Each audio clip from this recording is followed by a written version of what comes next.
প্রাকৃতিক দুর্যোগ তার কবলে সারা উত্তরবঙ্গ, তার সাথে সাথে আমাদের দার্জিলিং জেলার সমতলে চম্পাশাড়ি অঞ্চলের তিনজন মিরিকে তাদের আত্মীয়র বাড়িতে গিয়েছিল এবং তার পরিবারের উপর এমন একটা দুর্যোগ আসে যে তাদের ধসে মৃত্যু হয়। আমরা আজকে তার পরিবারকে এবং তাদের তিনজনের, এটা একদম চোখে দেখা যাচ্ছিল না যে তাদের বাড়িতে হঠাৎ করে তিনটে সুস্থ মানুষ যারা বেড়াতে গিয়েছিল তাদের মৃতদেহ তাদের ঘরে আজকে আমরা সেখানে শ্রদ্ধাঞ্জলি জানালাম।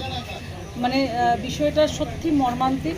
আমরা ধন্যবাদ জানাই আমাদের মাননীয় মুখ্যমন্ত্রী মমতা বন্দ্যোপাধ্যায় এবং সর্বভারতীয় সাধারণ সম্পাদক অভিষেক বন্দ্যোপাধ্যায়। তারা অত্যন্ত তৎপরতার সাথে কাল সকালবেলা থেকে পুরো বিষয়টা নিয়ে নজরদারি করছেন।